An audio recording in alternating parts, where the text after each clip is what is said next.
Okay, let's try that again. We should have sound now. Anyways, welcome Tuesday, September the 6th, 2022. Appreciate you all tuning in. Chris Phillips here, the Daily Crow of the Spurs Up Show. What is up? What is up? Got a very, very busy day. Alex McGrath joining us around 12:15 or so. Shane Beamer speaking to the media at 1:30 for his weekly media availability, his weekly presser, if you will, as the Gamecocks prepare to take on Arkansas this weekend. Again, guys, we are live here in the Daily Crow, taking your questions, comments, calls, as always, 843-790-3377. That is 843-790-3377. I see Travi, Will Collins, Kemper Keenan, Luke Boyd, Will Black, John Edward, Gadd, Jacob, Alex Mitchum, Brian Mobley, Justin Bryant, Griesman. What's going on? Appreciate you all tuning in. Also in the Big Cock Club Discord. Head over to the TDC Questions channel, the TDC Questions channel, to be sure that your questions are answered there. Again, appreciate you all tuning in. Corey says, ran into you after the game walking across George Rogers. Dope meeting you. Seemed like a legit guy. I appreciate that. Whatever you mean by legit guy, I'm a real human being, if that's what you mean. So there you go. Anyways, great to meet you as well. Great to run into you. Again, guys, want to hear from you today. 843-790-3377. That is 843-790-3377. Guys, I'll just say this as we start here. We can talk about whatever you like. You know, we can continue the commentary, whatever. If you want to continue to talk what happened on Saturday, we can start to look ahead to Arkansas. We can talk game. Again, it's wide open, right? Me personally, I'll just say this. I said what I said yesterday and on the podcast about the offensive line. I got sort of my venting out of the way that, you know, in regards to the offense not meeting our standard. But I'm not going to beat it. I'm not going to beat a dead horse this week. I'm not going to beat a dead horse this week, right? It is week one. It is week one, or it was week one. We got the dub. We're 1-0. Now it's on to Arkansas. So again, hey, we can continue to talk whatever you like. I personally, though, I'm just not going to beat a dead horse all week long. It is what it is. We got to find a way to beat the Hogs and start 2-0.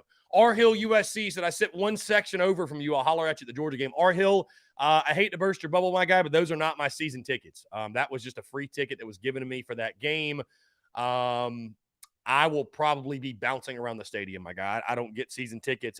I'm able to pretty much, you know, thankfully it's a blessing because of what I do. I come upon tickets basically every single game. So I will not probably be sitting in those seats, just FYI. Again, guys, taking your questions, comments, calls, 843-790-3377. That's 843-790-3377 here on this Tuesday. Let me hold on 1 second. Let me do this. Hold on. Because I noticed this yesterday. As much as I love this background, it's just kind of bright. It's just really bright. I think we're better off. I think we're better off just doing a darker background. It gives us really bright glow around my head whenever we do that TDC logo. Anyways, want to hear from you guys. Again, 843-790-3377. That's 843-790-3377. Let's see. Justin Bryant, are you going to the Arkansas game? No, Justin. If you have not seen, we will be throwing a watch party in downtown Greenville, the downtown Greenville Carolina Ale House location. Would love to have you guys come out there to watch the game. Going to be a lot of fun. Again, I know my Greenville Gamecocks, you guys in the upstate, always showing love. Always showing love, man. So again, I cannot wait to see you guys out there. Going to be one hell of a time. Obviously, we did the watch party last year for the first road game, which ironically enough was also a noon kickoff. We took on East Carolina, and that was it was definitely the best turnout that we had all season long in regards to a watch party. So cannot wait for Saturday. Going to be a lot of fun. See, Connor Lee says Greenville enemy territory. See, Connor, it's really not. It's really, really not, dude. You would be stunned. You would be shocked. And I was shocked after everything I had heard from people about Greenville being Clemson country, bro. There are a ton of Gamecocks up here. I mean, a ton that are just dying for any reason to get out of the house and cheer on the Gamecocks. So, you know, I understand we're closer to Clemson up here, but it's far from Clemson territory. You know what I mean? Like it is far from it. So cannot wait to hang out with the Greenville Gamecocks, the upstate Gamecocks. I know we'll have a great crowd, and it's going to be a lot of fun, man. It's a huge game, obviously. It's a huge game. We got a text here. Why is our O-line continuously bad? Is it first game jitters and settling in? Here's my problem with that, the first game jitters thing. You're talking about a group that has 129 combined starts. You're talking about a group that played together all season long. I understand when you have new pieces and a new quarterback, right? It's week one. I mean, you saw it across college football, guys. There were a lot of teams that did not look sharp, right? There were a lot of teams that did not look sharp. And Kevin Applewhite, you were a slapdick, and I appreciate you tuning in. But there are a lot of teams. Look at Clemson last night. Clem sucks, did not look sharp. But with that offensive line, man, it's just hard for me to give the first game jitters pass. It really is. Max says no Myrtle Beach stops on the watch party tour. So, Max, we did go to Myrtle Beach over the summer. In regards to the watch parties, listen, man, we set the schedule. You know, it was tough leaving Myrtle Beach off the list. But I will say this.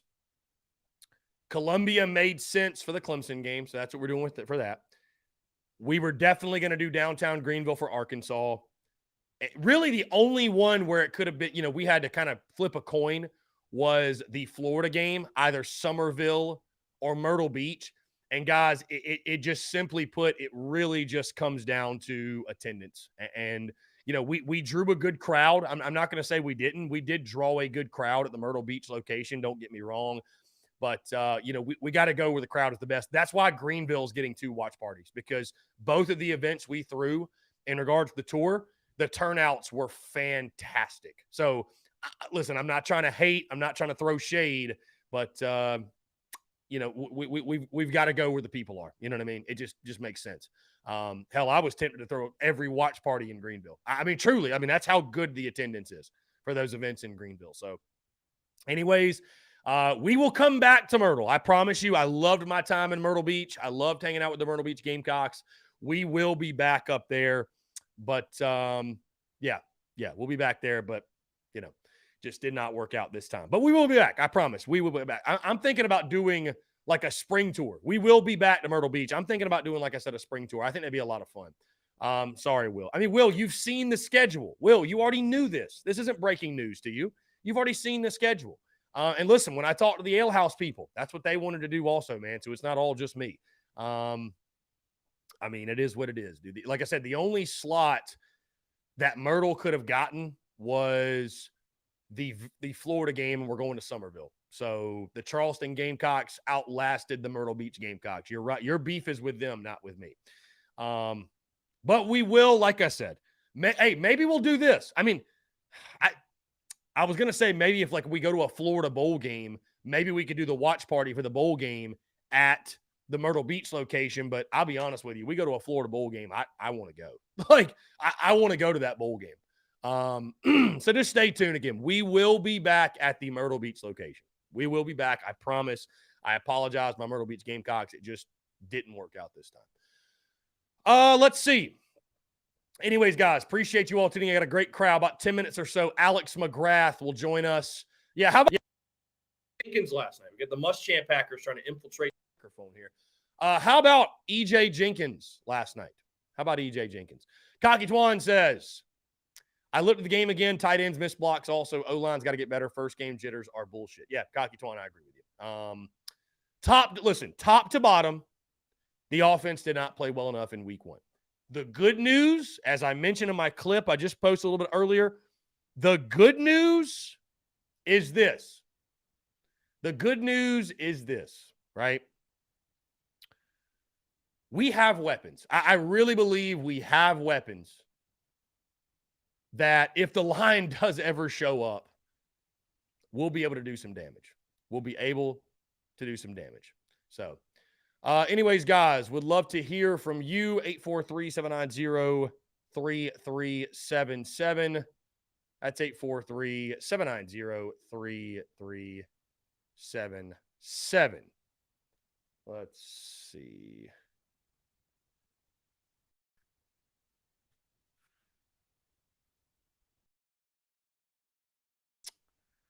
Going through your questions here. Got to get Stogner off the field when he tight end pass blocking. He let a pass rusher through 90% of the plays. I hear you, man. I'm sure that's something Beamer and company are seeing on film, no doubt. Caden Gibson, think with Arkansas, we need to bring in a third linebacker to help with the run game. Bring in Stone Blanton or Sherrod Green. Stone Blanton or Sherrod Green. Noah Johns, what's up, man? Appreciate you tuning in. Yeah, listen, we're going to talk more Arkansas later in the week. Accounting for KJ Jefferson in the run game, we're going to have to make him one-dimensional. You can't let him do both.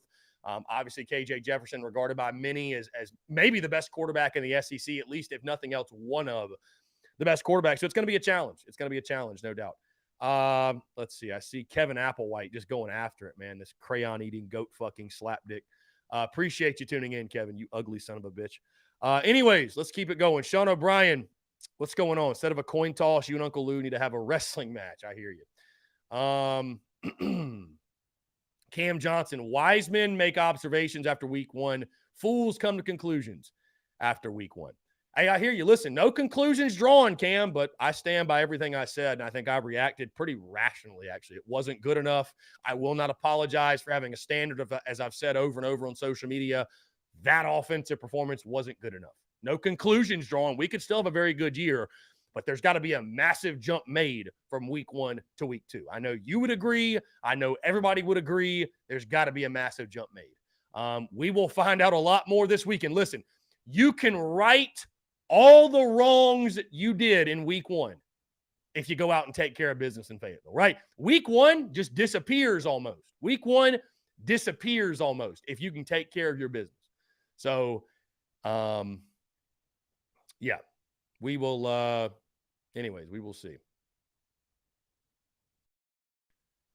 Let's see. Yeah, Kevin Applewhite's got the wrong one, dog. It's like I'm the one with the microphone and you're the slapdick on Facebook commenting. So you might want to think before you comment something stupid. Let's see. Yeah, somebody asked earlier. I want to say this. Somebody asked earlier about the Marshawn Lloyd tweet. What do I think about? Here we go. How does everybody feel about Lloyd and Rattler defending the O-line? Listen, I love the teammates sticking up for their other teammates. I love those guys sticking up for their offensive line. Go do it on the field. That's the biggest thing. Listen, Twitter's great, man. Twitter's great. Twitter don't win football games. Twitter ain't going to beat Arkansas. I hear you. Listen, but everybody's just reacting to what happened on Saturday. No conclusions drawn. This line could improve and get better, but we watched it for 13 games last year, and now we see it in game one this year. Show me. You know what I mean? Just show me. That's it. I'm glad they have each other's back. I really am. But, yeah, I don't know. Taking to Twitter, interesting move. I'm glad the guys are close. Go do it on the field. That's it. Bottom line. That's all I got to say on it. Let's see. Kelsey Quarles. How about Kelsey? An all-time great. Says, I'm sick of all the negativity. It was week one. We almost lost to ECU my freshman year. Almost came out slow. Still had a great year. Offensively, it's harder, more communication, new quarterback, new environment. Would love to see some of you guys go out in front of that crowd first game together. It's going to get better. Yeah, listen, this team is going to get better, undoubtedly. There's a reason why the spread is only 7.5. I think Vegas is expecting us to make a jump and be better. Yeah, so, I mean, listen, again, game one's not an indictment on this entire season. It's just got to get better. It was ugly. It was sloppy. It was maybe my expectations for game one were too high for the offense. I didn't think we were going to score 50, but I just expected to see better. I expected to see better from an offensive line that, again, came into the season with 129 career starts. I expected to see better from, I just expected to see better. So, like I said, maybe my expectations were through the roof, sky high, over the top, what have you. But, great opportunity this weekend. I don't think week one says there's no chance to go in there and win. Again, the spread's 7.5 for a reason. I think the Gamecocks will make a jump from week 1 to week 2. And that's that. So we'll see. We'll see how much of a jump the O-line can make. I am very weary, and I'll be honest with you, I'm not predicting it'll happen. I got to see it happen. Again, I don't want to beat a dead horse all week. I don't want to keep talking about what the O-line did on Saturday. It was week 1. A lot of teams didn't look their sharpest. A lot of teams, like Kelsey said, you figure it out week 1. We think back to 2011, East Carolina, that game, Steven Garcia had to come in and say that week 1 is a crapshoot. You just never know, right? You never know. As Beamers pointed out, you never know what's going to happen, right? You don't have any scrimmages. You don't have anything in the preseason. So who knows? Maybe this O-line comes out this weekend and looks night and day different. I hope that's the case. They don't have to be elite to beat Arkansas. But they have to play much better than they did on Saturday. No question. We're going to go ahead and send over Alex McGrath the link here. Going to go ahead and send Alex McGrath the link. We're going to get him in here, talk a little ball. Let's see, where is he at? Here we go. All righty.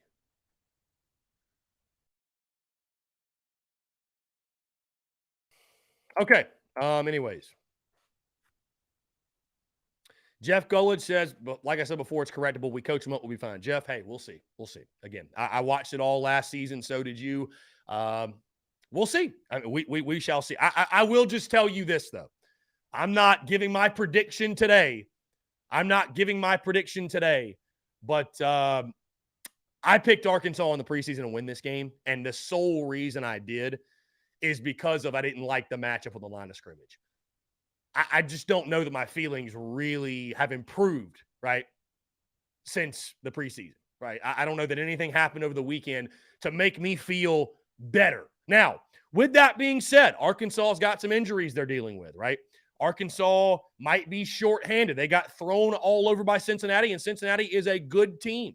Cincinnati is a good football team, no doubt. The good news is, though, I think if you can get protection, Spencer Rattler should be able to have a good game, and he gives you a chance. Spencer Rattler gives you a chance. If you can get that type of performance out of him, he gives you a chance. He could throw all over them. We could score 30. Who knows? You know what I mean? Who knows? That's the beauty of it. Just got to see more up front. You got to be able. You got to be able to give the guys time. You got to be able to give them a chance. Defensively, I think our defense will give you a shot. We know special teams. Hey, maybe special teams are part of the game. It all comes down to the offense. Bottom line, it all comes down to the offense.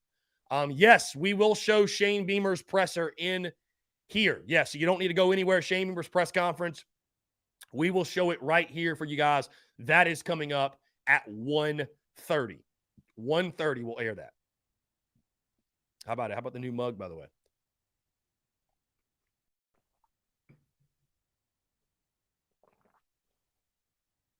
Let's see.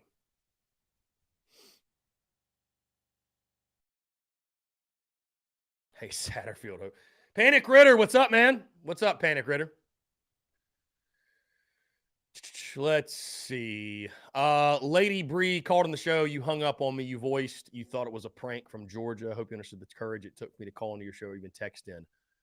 Lady Bree, you're commenting with no problem. And if you were Rihanna, then I don't think that was the same person. I really don't. Hey, call back in. We'd love to have you. 843-790-3377. Alex McGrath set to join us here in the next minute or two. Just waiting on Alex to jump in. Guys, again, appreciate you all. It's crazy, man. The crowds we're having come in, the audience we're having tune in, awesome stuff. Also, guys, again, on my Big Cock Club Discord, folks, leave your questions in the TDC question channel. Craig Phillips says, what does it take for people to come around on Satterfield? I don't know about you, but the revolving door of OC is getting ridiculous. Craig Phillips, what does it take for people to come around on Sat? Got to score points. Got to be productive. Listen, I understand what you're saying. We want some continuity. We want guys sticking around for more than 1 or 2 years. But you got to be productive. I mean, we all agree, right? We all agree that if you're not productive this year with all the pieces you added, led by Spencer Rattler, how can you justify keeping Satterfield around? You know what I mean? Because again, we will know it this time. It wasn't the car, it was the driver, right? Again, 11 games to go. Week 1 is not an indictment on the entire season, but there has to be massive improvement. I mean, there's just no question. There has to be massive improvement. That's not a hot take. That's the right take. That's the right take. So we'll see if they can do it. Again, the greatest improvement is made from week 1 to week 2. From week 1 to week 2. All right, we got him in. Let's go ahead and jump into the conversation. Our good friend Alex McGrath joins us. Alex, what's up, man? How are you? Doing good, bud. Sorry about the technical issue there. No, you're good, man. How was the weekend? Obviously, I guess you watched the game, but yeah, we haven't talked to you in a week. So what's going on, man? Just enjoyed the long weekend. Got some yard work done. Watched like 12 hours of college football on Saturday. It was a delightful day. Yeah, for sure, man, for sure. And I know we'll be linking up a little bit later this week. We got to go. By the way, we got to go play some golf sometime. That's a little bit of a side note, but we do have to make it work Agreed. out. Yeah, we got to go. We got to go swing them. Anyways, we'll man. Yeah, we'll make it work for sure. Anyways, though, really excited to get you in here, Alex. We're talking what happened over the weekend, looking ahead to this weekend. And I feel like we've broken this thing down and dissected it each and every single way you can to this point. But again, I'm really excited to just get your perspective. Let's just start the elephant in the room, right? The offense, and specifically what you saw from them. I talked a little this morning. I think one of the bright sides, you win this game, Alex, 35-14. And if I would have told you a week ago that would have been the score, we would have all been ecstatic, right? We'd have been elated. But then you watch how the game unfolded. And you watch what the offense did. I'll just ask you this question, because I know you've seen the reaction. You and I have texted back and forth, but you see social media. You get kind of a feel on what the pulse of Gamecock Nation is. Do you feel like the expectations were too high? Was the hype and momentum, was it an unfair amount? Was it just a level of expectation that nobody be able to meet? Because I do think that's interesting. I talked to Chris Doring, and that conversation will drop tomorrow on the podcast. But it is kind of funny. It's not just South Carolina. You look across the SEC, right, at all these different games.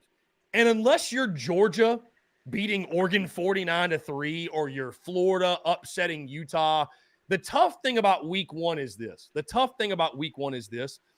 When you're playing a quote-unquote inferior opponent, there's so much hype and energy going into week 1. Alex, it's almost like you can't win by enough. You know what I mean? You can't win by enough to satisfy your fan base. So do you feel like now sitting here today, there was too much hype and too high of expectations for a game 1 where we see it all the time in week 1? It is truly unpredictable. Well, I mean, no. Because of the pieces you had coming back. So I think everybody expected to just roll the ball out there and push somebody around. And that obviously didn't happen, at least on the offensive side. That didn't happen. And I think it's just like, how do you go in there and like correct that mistake? And is that mistake even like correctable at this point? Because it's like the same issues that popped up last year kind of reared their head in this first game. And I'd love to get your perspective on this too. It's like, because I listened to a little bit of the show with Steven yesterday, but just the game plan just seemed odd. Like there wasn't. It was like we weren't. It seemed very conservative, and I don't know if that is on purpose or what that's about. But to me, it just seemed incredibly conservative coming out of the gate. Where you're not taking a ton of deep shots. You're not, and I don't know if that's playing off one or the other. But it was an odd watch, to put it lightly. And listen, Alex, like I'm gonna expose myself as not a football guy by trade, right? I didn't play it past freshman year of high school, whatever. I mean, I did not play it in college like you, or certainly anything beyond that. Like I understand, right? When you go play, oh, we just lost Alex here. What happened? We just lost Alex. Maybe he got a call. Here we go. Muschamp Hackers. Here we go. Hot on a Tuesday. Muschamp Hackers are hot. I don't know. Alex is hold on, Alex. We can't hear you. We can't hear you. Muschamp Hackers hot on a Tuesday. Muschamp Hackers did not like what Alex McGrath had to say there. Let's see. We're going to try to get Alex back in.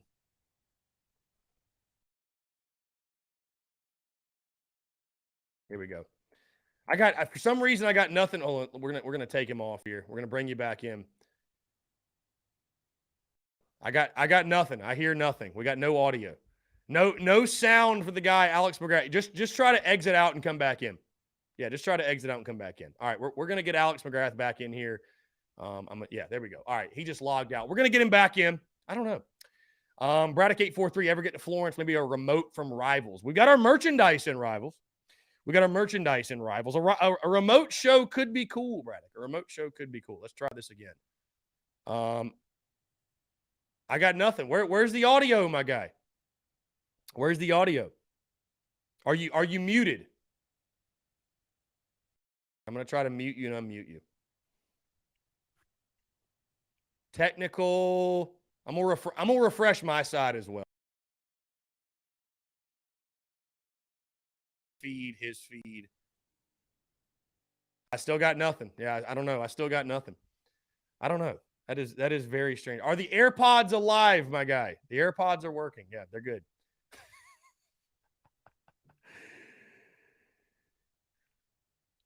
Let's see. That is so weird. It just cut out of nowhere. As I post this tweet, letting everybody know that Alex is in here. Again, we're working through technical issues on a Tuesday. I don't know what's more dysfunctional, Alex's service and audio or this Gamecocks offensive line. I don't know. Here we go. I think I can hear you. Yes, we're good. All right.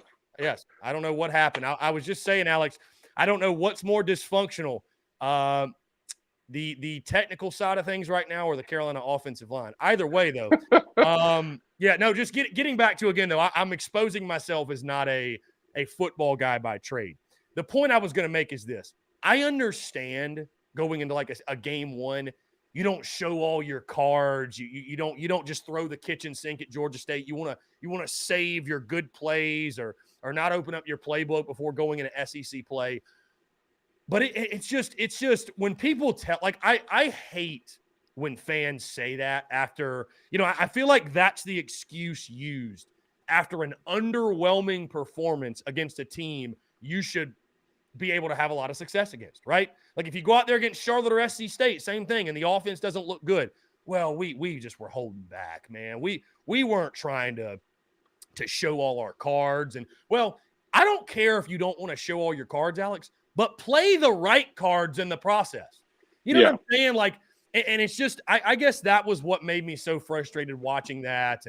And just feeling like you had all this hype, positive momentum going into week one. Listen, you got the dub. You're 1-0. Who cares? We're going to stop beating a dead horse in just a second and talk about week two.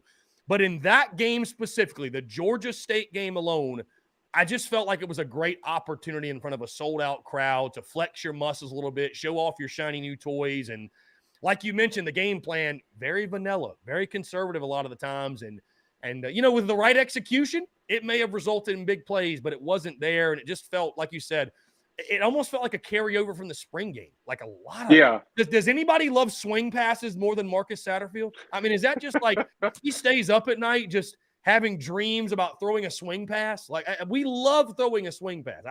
I don't know. It left a lot to be desired, bottom line. Yeah, I mean, I think that's the main takeaway. It was just, we just didn't really do much. And and again, it's just like, is that by design or kind of we dealing with these same issues again? And I don't know what the answer to that is. It just seemed like, especially like in the passing game, it was just like not to take really any deep shots that looked to be by design. I mean, certainly, Spencer hit that one deep ball when he was rolling out, but I mean, that was not the play call. So I don't know. It just looked odd. Well, on the positive, Alex, let's just say this about the offense. I think you can see, and I'd love to get your thoughts on it, there are weapons there. I mean, Spencer Rattler showed his talent. He showed his ability. If not for that, you would have been in a really tough spot. I think him rolling outside of the pocket, you can see why he was regarded as such a highly rated player. He's an elite thrower of the football. That throw he had down the sideline of Jalen Brooks, not many guys can make that throw. I loved what he could do on the move. I thought Marshawn Lloyd looked healthy. Again, Jalen Brooks emerged as a guy that maybe he can be a contributor week in, week out. Antoine Wells with 7 catches. Jaheim Bell's a versatile guy that should give SEC defenses nightmares. I think Stogner will be more part of the game plan moving forward. Josh Vann had an off night, but he's somebody you feel like you can depend on. I do feel like the pieces are in place if, and it's a big if, the offensive front can give you a chance. Yeah, no, I 100% agree. To watch, Brooks had that night. You look at Antoine Wells playing like he played. Again, to your point, like Josh Vann had 1 catch, but I think he really only had 2 targets, right? Yeah, I think the final one was that one that hit him right in the chest and he dropped it. That was tough. Just chalk it up. It just wasn't his night. I don't know. It just wasn't his night. Bottom line. I think Stogner only had 1 or 2 targets. So it was, and that, I guess that's really what I mean by it was just kind of like a weird, like the things you would think you would come out and feature weren't featured. Mm-hmm. Like, because we weren't, we had a lot of success throwing Jaheim Bell vertical routes and post patterns last year. We didn't do that once. And curiously, he was lining up at running back a lot. And I'm all for getting your best players the ball as much as you can get them the ball. But it's just like I'm watching that. It was just like very curious to me. And I don't know, again, if that was by design or like what the strategy was there. How shocking were the offensive line issues to you in watching that game? Like how surprised were you that it was such a glaring issue?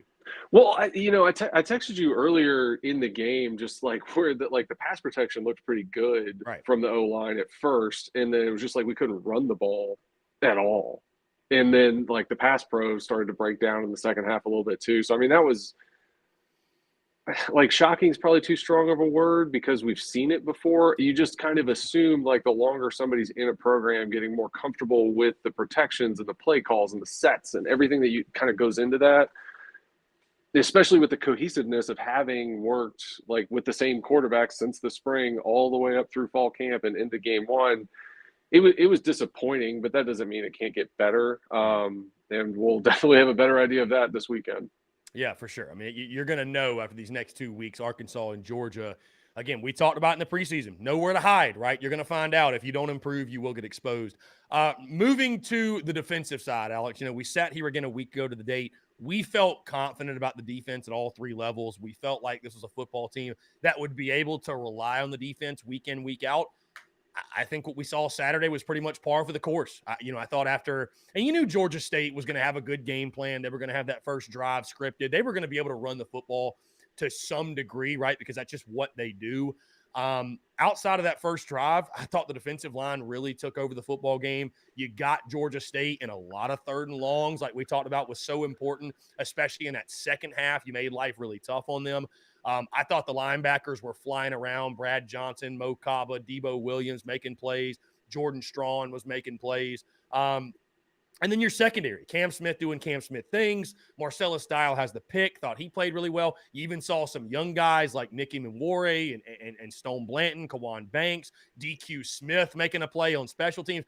All in all, though, sticking on the defensive side, I think the defense, again, par for the course. You're not going to draw any conclusions no matter what from week 1. But, I think it's safe to say Clayton White is going to feature a unit week in, week out that most of the time, if not all the time, I'm going to go into a game and say the defense is going to give us a very good chance to win a football game. 100%. I mean, even because they went 70 yards on that first drive that ended in 0 points. And then for the next, I don't know, what was that, 55 minutes of the game, the defense gave up 230 yards. So, I mean, yeah, they played really well. A few too many pass interference penalties for my liking and several more that could have been called. So that's something that's got to get cleaned up. But, I mean, I thought they played great. Yeah. Yeah, I mean, I've got no complaints about the defense. I agree with you, the secondary. But week 1, like I said, I've got no complaints. I thought they did a great job of, limiting the run, which it's funny, though, Alex. Like, you look at the box score, right? You look at the box score, and I'm like, why are we the kings of ugly box scores, right? We ran for 3.3 yards per carry. I mean, Georgia State outgained you in the football game, Alex. Like that. Like really hard to wrap my brain around. And again, I'm just like, why do we – I don't know. It reminded me so eerily much of a box score from last year where it's like we couldn't run the ball. Hey, even we stopped the run better. We gave up 200 rushing yards on the ground. Granted, that's all they could do, but I don't know. Just kind of interesting. Now, what really, Alex, took over the night, Beamer ball. Obviously, hey, great night for the brand, man. Great night for the brand. Great night for – hold on. We lost your audio again. This might have been a me issue, too, because my mic kind of clicked in and out. Let me see. Let me refresh this here real quick. Giving us hell today. Muschamp here. Try to log in and log out, my guy. I don't know what's going on with the audio. You can't hear me at all? Yeah, I can't hear you again. I don't know what just happened. Okay. Muschamp giving us absolute hell today. I don't know what it is. Technology's great until it isn't. I don't know. Here we're gonna kick Alex real quick. I don't know. I couldn't hear him. Is it just me? Is it just me? I couldn't hear him there. We're gonna try to get Alex back in. Here we go. Let's see. Okay, now I can hear you. Sorry. I think it might have been something on my end. Technology's great until it isn't. Who could say? Yeah. Anyways, Beamer ball. Great night for the brand. Great night for Beamer ball. Special teams. You just show the goal. I think for each football team is to win 2 of 3 facets of the game. Right. It don't matter if it's offense and defense. It doesn't matter if it's defense and special teams. A lot of times, if you can win 2 of 3 facets, you're going to win the football game. And certainly we saw that on Saturday night in just typical Beamer ball fashion. 2 block punts, both scoop and scores for touchdowns. And we talked a lot about it this preseason, Alex, that for a football team like South Carolina who, is just looking for any type of advantage they can get, and especially when you go into SEC play and you're going to be underdogs in some of these games, maybe it is special teams that you can lean on to make big plays for you, whether it be, in the punt block game, kick block game, return game, what have you. But again, obviously played a huge role in this game Saturday night. It was gigantic. I mean, that was got 14 points off of direct punt blocks. But like, to your point, like if you're kind of on the edge as, like you're going to be in these games and you need that extra juice to get over the line, like that, like if you can get that out of special teams, like that's a huge difference maker across the season. And if we can continue to get turnovers or get points off of special teams outcomes, that's going to serve us very, very well down the stretch. And I love the aggressiveness of what we're going after with it, faking that field goal in the first quarter and then going through the onside kick and, all of those pieces. Like that's like, if we can continue to stay aggressive on that, it keeps a major facet of the game and it keeps the other team kind of off balance in that facet of the game. And I think that's a good thing to have on film. Now, you were a special teamers, Alex. What makes a great special teams? Because everybody's doing the same thing, basically, right? I mean, there's different variations of it, but is it really just the amount of emphasis you put on it, or like what? Yeah. Because I mean that Frank Beamer was so well known. That's where Beamer ball came from, and then obviously Shane Beamer and Pete Limbo. Fantastic coaches, and you see it. You saw it last year. Now you're seeing it this year. I mean, do you think that level of emphasis they put on is what makes it so much better than, I guess, everybody else? I think that it's the level of it's the level of importance they're putting on it, in addition to the fact that they've made that special teams portion fun to where you're like one deep guys want to be on those special teams units. Right. And so the better athletes that you can get out there, the better outcomes you're going to have. To where, most of the time that those players get held back from participating in that facet of the game, where if you open it up and you put an extra emphasis on it, like that's where you can get those athletes back out there that'll give you better outcomes. Now, Alex, we look ahead to this weekend. Gamecocks travel to Fayetteville to take on the Arkansas Razorbacks in a game that some fairly or unfairly labeled as the biggest game of this football season. I understand where they're coming from in regards to the swing game aspect, right? Because you and I both know, Alex, you beat Arkansas on Saturday, no matter how it happens. If you beat the Hogs, what happened against Georgia State, it don't really matter. How you won, don't really matter. The fact of the matter will be you're 2-0 with Georgia coming into town. I'll ask you first this before we dive into the specifics of the game. Winning on the road, right, was a challenge for Carolina last year. That's putting it kindly. They did not have a lot of success on the road at all. Again, you've been in the locker room, you've worn the garnet and black. Just from your perspective, what goes into being successful on the road, right? It's very hard to go into SEC venues and win. Everybody has the same mindset of protect your home field. And so obviously you've got to be a sound, solid football team. But is there anything you would say mentally, right? Like what do you think will have to change? Because you're going to have to be more successful on the road this year to have a more successful season. Is there anything you can point to? Or is it as simple as just go play good football and execute? It's as simple as that, I would tell you. I mean, I think team leadership becomes big in those. I'm actually instances. Just thinking back to 2007, right? The team you were on. You go to Athens and you win that football game. Like you've got to be a very high quality football team to go into an environment like that. I mean, I think that's why Arkansas is such a big game, because if you do find a way, it doesn't really matter how you do it. If you find a way to go into Fayetteville and win, we'll be able to look and say, hey, maybe this team, for whatever reason, it was week one, I just don't see a scenario in which you're going to beat Arkansas and you're not a high-quality football team. I'm not saying you're going to win 10 games or anything, but you are going to be a solid football team. You don't fluke your way through SEC play on the road, at least I feel like. No, absolutely not. Absolutely not. And, do we have the weapons around us to make that happen? Absolutely. It's just like, can you get over that hump? And I feel like from a mental preparation standpoint, I don't know that it's a whole lot different other than, you're just going to be dealing with a lot more crowd noise on offense than you would be at home. Like, you're having to take a plane, you're playing an hour behind, so you're going to have a kick at 11 a.m. in Fayetteville. And so, like, those little things, like, those definitely play a factor in it. But it's really, more than anything, it's just being as consistent as you possibly can be from a coaching standpoint and having that leadership quality on your offense and defense, which I think we have. I want to ask you, Alex, but I feel like the answer is so obvious. Outside of a victory, what do you most want to see from this game? How can anybody not say improve play at the point of attack? I just – how? You know what I mean? Like, that has to be the number one thing. That, and I would probably say, and I'm not trying to put words in your mouth, obviously, but I would say it's that, and I'd like to see Spencer Rattler take over a football game. And I'm very intrigued, his first SEC game, right? Because we've heard about, Big 12 versus SEC, the differences in defenses. Obviously, Stephen Garcia's come on our airways and said, he's preached it. The SEC's different. It's just different going against SEC defenses. How does Spencer Rattler handle that?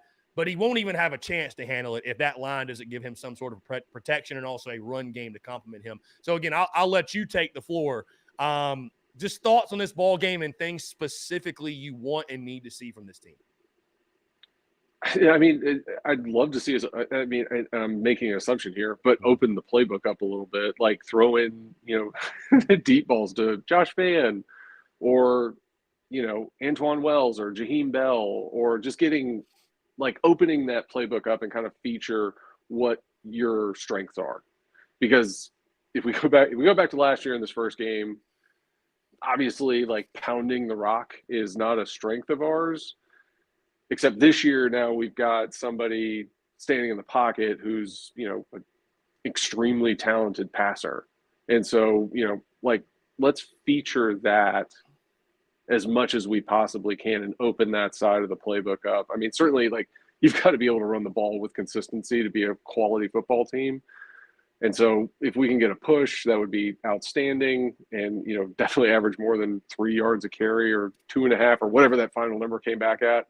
But to me, like, what I'd love to see is just opening that playbook up and taking some chances, taking some deep shots, and just see what comes of it, because you got to give yourself a chance, especially as an underdog on the road. Now, Alex, call me crazy, right? But Sam Pittman, made it abundantly clear that that sounds like they're going to have 2 or 3 guys out in their secondary. And we're talking about a secondary that, again, had a tough game against Cincinnati. Do you reach a point where you scrap the run game? I mean, if you can't run the ball, do you I have nightmares of hearing Will Muschamp and Mike Bobo say, stay stingy in the run game. do you just reach a point where you're just trying to beat them through the air, 5 wide, just try? I mean, I understand you just can't do that every play, but at some point it feels almost counterintuitive to just continue to, for whatever reason, try to run it when you can't. You know what I'm saying? Like, maybe that's just the pure fan. I have no idea what I'm talking about coming out in me, but like, I think you do what you got to. I think you do what you got to do to win. If we got to throw it 45 times, I mean, I don't give a damn how it looks. Just find a way, you know? Yeah. I mean, listen, June Jones and Mike Leach have made a great career out of that exact strategy. So, yeah, you can absolutely do that. Right. Right. And then on the defensive side, Alex, I mean, most certainly this game, I think the biggest matchup, KJ Jefferson's a guy that's talked about by many. Many think he might be the best quarterback in the SEC, at minimum one of the best. Stopping the quarterback run game, right? I think it's almost like what you saw Georgia State do. You're going to get that on steroids. You know what I mean? And I think they'll be, obviously, he's a much better passer than the Granger kid from Georgia State.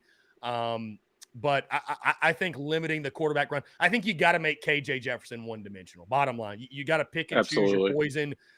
You got to pick your poison with that guy. If he's able to do both, you stand no chance. And I think keeping contain on the edge will be key in this game as well. Yeah, not letting plays break down and him run for 15 yards if he can get to the outside would be the number one thing I would try to eliminate if I was Clayton White. Like, again, making him one-dimensional, making him have to make those reads and make those throws versus letting him get creative with his feet, that would be my top priority. Alex because McGrath, he is a large man that can run, and so that can present a lot of problems. Yeah, dude, for sure. I mean, it's going to be a challenge. Again, like you mentioned, the 11 a.m. local time kick, which will be very interesting. Alex, I forget, when you were at South Carolina, did you have any run-ins with Arkansas or no? Yeah, we played at Arkansas in 2007. But that was a night kick, so that wasn't really as bad. Oh my God, you were on the team that Darren McFadden ran for like 350 yards. Oh, he did it for a couple of years in a row there. God. Oh no, but you were on that team that, like, he had like a historic night, like a literal historic night. We still have him in the wild hog formation or whatever. But I was just going to ask, with Felix Jones. Yeah, with Felix Jones too. Your memories of playing in Fayetteville, or was that game in Little Rock? That's Fayetteville. Fayetteville. Okay. I was just going to say your memories though of the Gamecocks will go on the road. And this is a series I wish would return. South Carolina, Arkansas for the longest time was a really, really fun game, and I'd much rather play them on a yearly basis than Texas A&M for obvious reasons. But I can't imagine why. Yeah, your memories of going to Fayetteville and what the Gamecocks can expect, and it's so funny, Alex. I'll say this: everyone I've talked to, former players, whether it be football, baseball, they all say the Arkansas fan base, like I've had many folks tell me Arkansas is the loudest place they play, the most intimidating place they play. Hogs fans, they bring the heat. They do. I definitely wouldn't say it was the loudest or most intimidating. But granted, this was 15 years. God, that makes me sound old. But like that stadium's changed a good bit. They've done a bunch of additions, so it might be that now. But I mean, it wasn't then. I mean, they certainly weren't as highly ranked. Well, maybe they were. Who could say? But it's a cool venue to look at for sure. I mean, it's definitely a big stadium with a lot of loud fans, and so that's fortunately, again, it's an 11 a.m. kick, so hopefully it won't be as sauced as it potentially could be for a night game. But it can definitely be a loud environment, and they've got a nice squad that they're excited about. So there's going to be people out there calling the Hogs all day long, and it'll be a wild environment. I'll put it that way. Alex, I was just looking at the AP Top 25. I believe this was just released. Yeah, Arkansas up to 19th in the country, right? Yeah, this was just released because, let's see. No, excuse me. This is week 1. So, yeah, this was released August 15th. Excuse me, my bad, because this will change. So, Arkansas is going to be a top 25, top 20 team, though. Are you surprised at the line being 7.5? And what does it tell you? Not really. that you can't take anything that happens week one. It's all got to be with a grain of salt. I mean, like, is Oregon 46 points worse than Georgia? Probably not. Um, you know, it's week one. You got to take it with a grain of salt and kind of see where you're getting to. But I think if you look at it from a pure matchup standpoint, I don't, it's a touchdown difference. So neutral site, that's going to be what, 4? So, I mean, apparently the people in the desert don't think that lowly of us, and perhaps not that highly of Arkansas. And they didn't build those glimmering buildings by handing people money. That is a fact, my friend. Well, Alex, it's going to be a lot of fun for sure. Appreciate you taking the time as always. Looking forward to doing it again next week. And yeah, we'll catch up soon, my friend. Like I said, I really, really do appreciate it. Absolutely, my friend. Absolutely, man. We'll talk soon. Appreciate it. Alex McGrath joins us weekly every Tuesday. Appreciate Alex taking the time. Really good stuff. And I think really great insight there. Who knows, man? Going to be a hell of a matchup this weekend in Fayetteville. Cannot wait to see what happens. And again, guys, quick reminder, we will be at Carolina Ale House this Saturday for the noon Eastern kickoff, downtown Greenville. Doors open at 11. I'll be there at 11. We'll have towels and koozies for sale, guys. Would love to have you out there. It is going to be a ton of fun. Guys, with that being said, we're going to jump into our first break, but I want to continue to hear from you. More of your questions, comments, calls, and more on the other side. You're tuned in to the Daily Crow.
All right, guys, we're back. Taking your questions, comments, calls. 843-790-3377. That's 843-790-3377.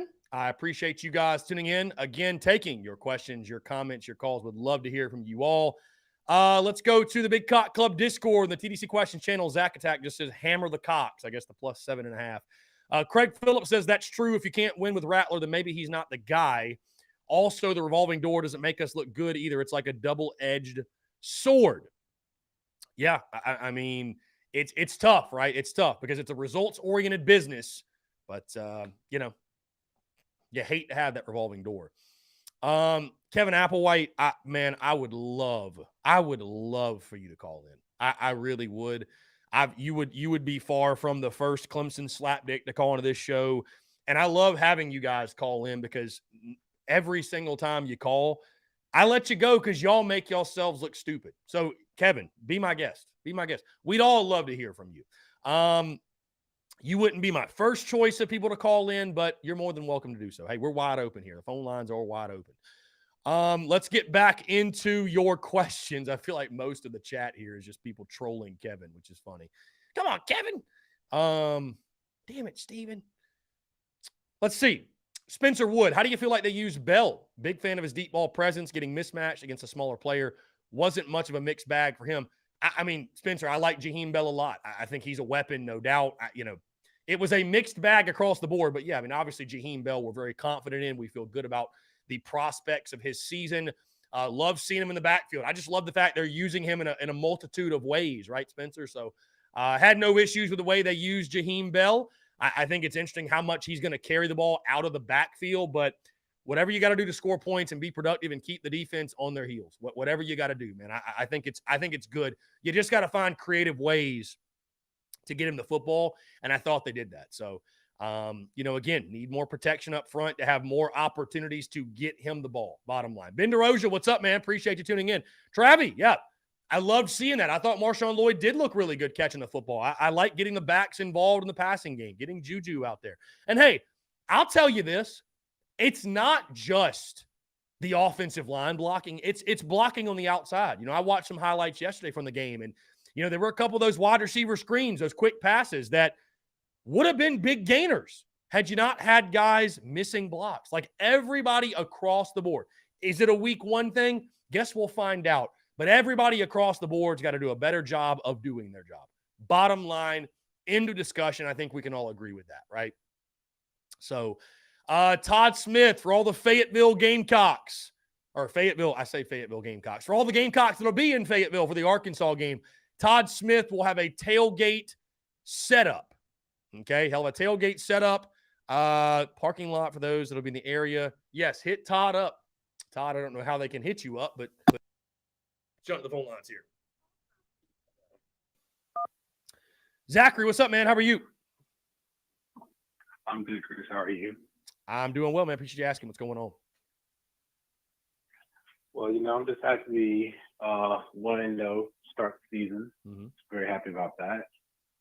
There's some stuff we got to talk about in this game and stuff. Looking forward to the Arkansas game. We can talk about. Overall, we know that the offense, like the blocking, you were just saying all around was not good.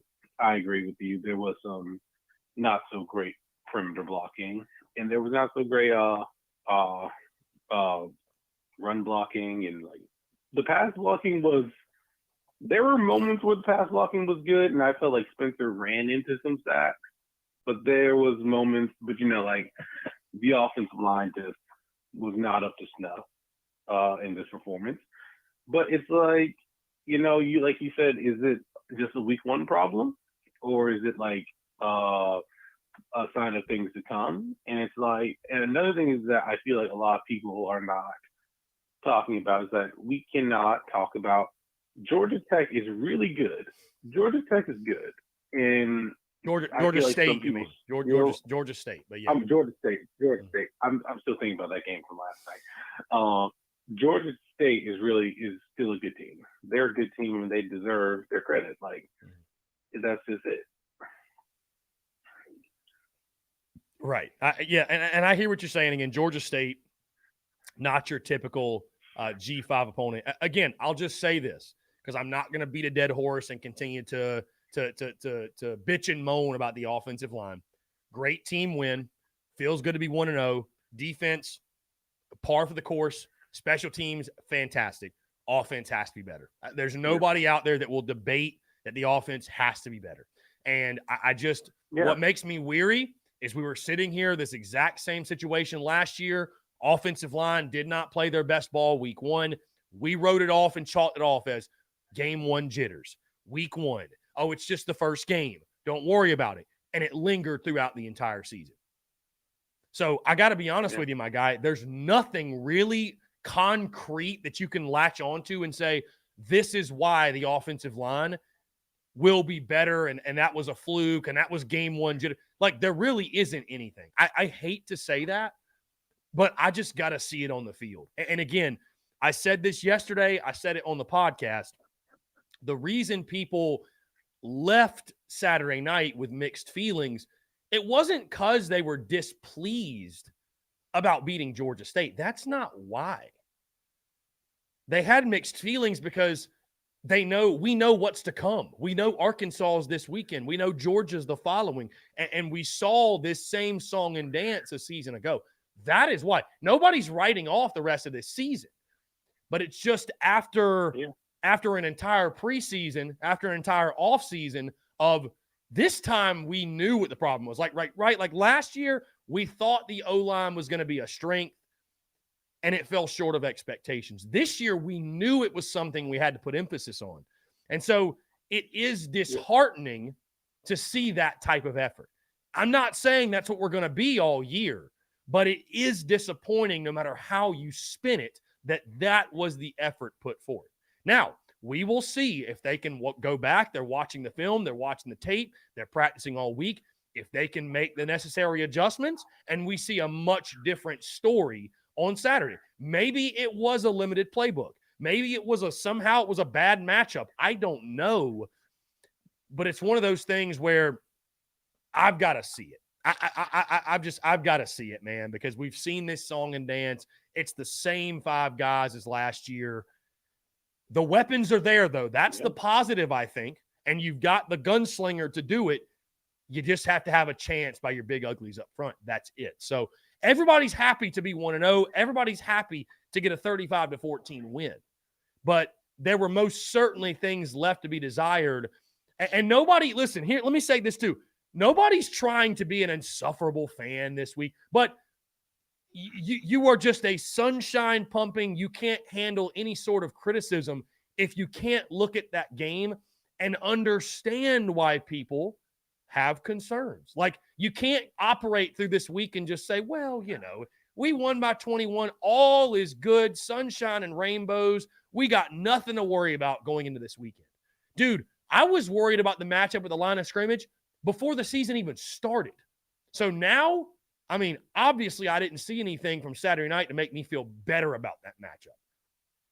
We'll see if that's not the case, but that's where the challenge lies, is up front, bottom line. Yeah, I'm not trying to be overwhelmingly positive, but like I said, I did see some stuff that I did like.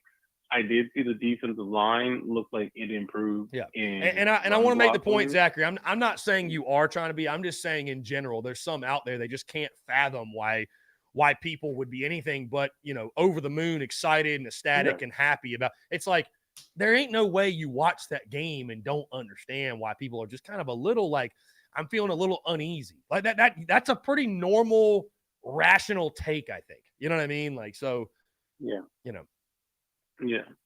Yeah, I get what you're saying. Yeah, but like there were definitely some positives to take. Special teams look good. The D line looked improved from last year. Like they let some big runs go here and there, but I'm gonna chalk it up to like they run it like a zone scheme, so like a zone read scheme, and that's kind of difficult to defend. And plus, like I said, Georgia State is still really good. But I definitely did see some improvements. They got them in like a lot of 3rd and longs, and the DBs played really well. Nick Imewari, he is everything that the staff hyped up to be and more. Mhm. That fourth down stop was incredible, and basically that was like what his second play off the bench, and he made that play, and that was incredible.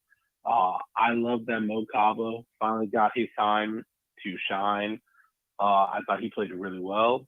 And Kayvon Banks, he came off the bench. He made a play himself. Yeah, and Marcellus Dial, he had a he had some there were some interesting moments from Marcellus Dial at DB, but overall, I think he held his own really well.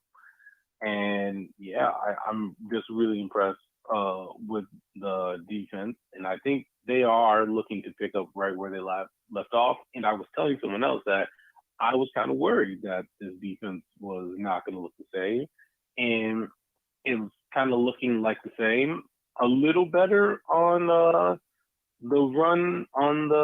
run game situation. But yeah, well, we'll see as the season goes on. They have a big test.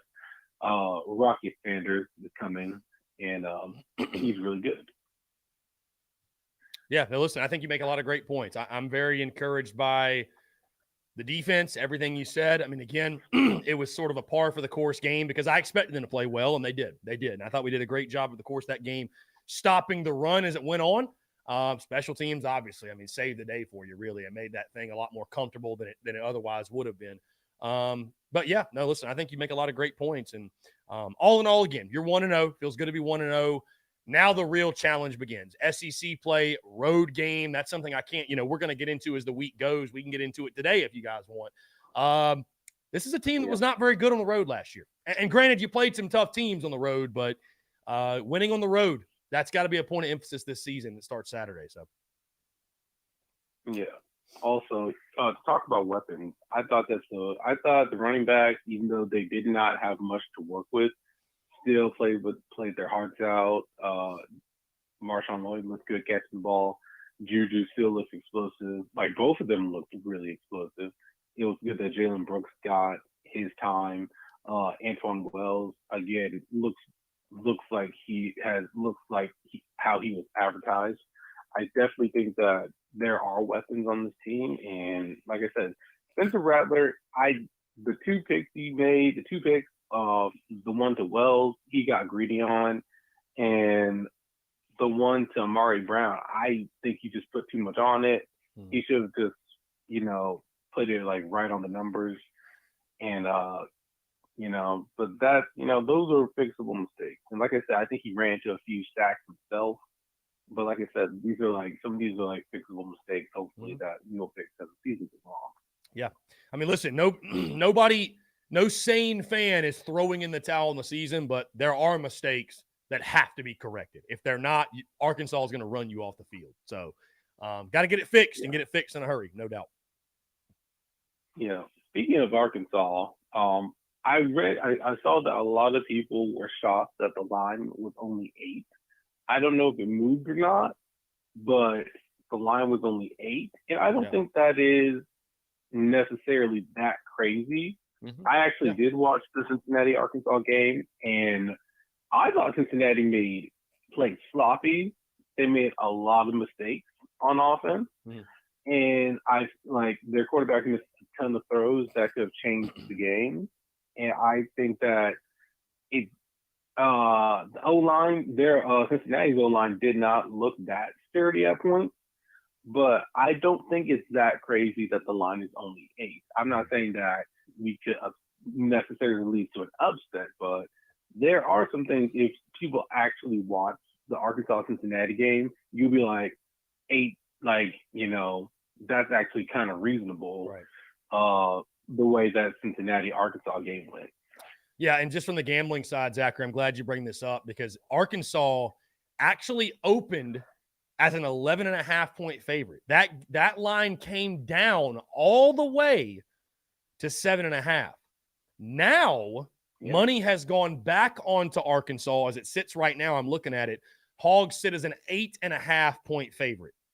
Over-under opened at 52.5. It now sits at 53, so some money in on the over. But, Arkansas 8.5. It doesn't surprise me either, Zachary. It really doesn't because, again, the transitive property and all that, it really doesn't apply in college football. And as Alex McGrath said, and anybody will tell you, week one is a bit of a crapshoot. So I do think South Carolina is going to play better. I really do. I want to make that very, very clear. I've gotten out all my complaining and my griping and I do think the Gamecocks are going to improve. This isn't going to be some blowout game. I didn't think it'd be a blowout game in the preseason. I don't think it's going to be a blowout game now, right? So that's why I think you're seeing the spread there. So it doesn't, like you said, it doesn't totally shock me that that line is where it's at, but it has gone up 8.5 now. So if you feel confident in the Gamecocks, there is value there for sure. Yeah. So, like, speaking of which, since I mentioned Georgia Tech, it was nice to see EJ Jenkins get some playing time, and he played well, and I'm happy for him that he played well. Mm-hmm. I heard lots of people say that Jason Brown should have started in the Virginia Tech game, but I'm like, they were both playing really good defense. So I'm like, would Jason Brown really made a difference in that game? I don't really know. That's just my 2 cents, because both teams look to be playing really stingy defense. So who knows? Maybe Jason Brown could have made a change, but who knows? Mm-hmm. Chris, I saw your tweet from last night. It does look like Clemson fans are in mid-season form. That kid he was a high schooler. That was a high schooler. What were they doing? That was a high schooler. He should be ashamed of himself. As I said last night, man, a Clemson man truly needs no introduction. So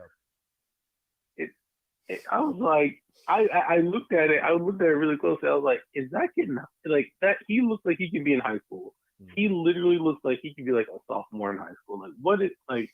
Come on, man, take your drunk ass home. I don't know, my guy. It's I don't know. Yeah, but yeah, it also Clemson took our model of winning, blocking two punts. Yeah, I was wondering. I wonder. I don't know how, if anybody could do the statistics on this or go back and look at the history. I doubt, though, it's ever happened that South Carolina and Clemson in the same week have blocked 2 punts. Yeah, like that there's just no way that's happened before, right? Like it's crazy that both teams did that. Really. Yeah, and I mean, like, like that game was closer than I think lots of Clemson fans would like to think. I think that the offseason did not really help him, did not really help DJ. He looked better in some aspects. He looked more mobile, but accuracy still was not, I think, what Clemson fans would like to see. I don't know. I'm not a betting man. I think you could see K Club Nick by the time the season's over, because I think the problem was Clemson fans were like, because they almost lost to Georgia Tech last year, and I think some Clemson fans were like, what's going to happen? I think the best case scenario was them being up 31 going into halftime, but they weren't. They were kind of in the dogfight, and then, Clemson was able to just outlast them with the 2 big punts, with the 2 big blocks, and I was like, so yeah. Yeah, no, for sure, for sure. I would say this. I'd be pretty shocked if DJ made it through the season as the starter. I'd be shocked. I really would. Yeah, it's you're already struggling against Georgia Tech. Georgia Tech's coach is on the hot seat. No one really I don't think anyone really believes in him. I think some of them were even shocked that they were able to hang in that game that long, because I'm talking to a lot. I hear in the Georgia Tech circles that a lot of people are not buying in. I heard a lot of people say, like, oh, there's been changes and all this and that, and there's still some people who aren't 1,000% bought into those changes being effective. And, like, Clemson struggled against them. So, and DJ was there. And K Klubnik, say what you want, say that that DJ already beat the life out of them, but he still looked good. So you don't know what whatever happens. Right. I just hope whatever problems we have it till we can at least give them a game by rivalry weekend. For sure. Zachary, I appreciate the call, my guy. Always a pleasure chatting with you. All right, you too, Chris. Thanks. Yeah, man. Take care. Great stuff. Great stuff there from Zachary. We do appreciate it. Lines here.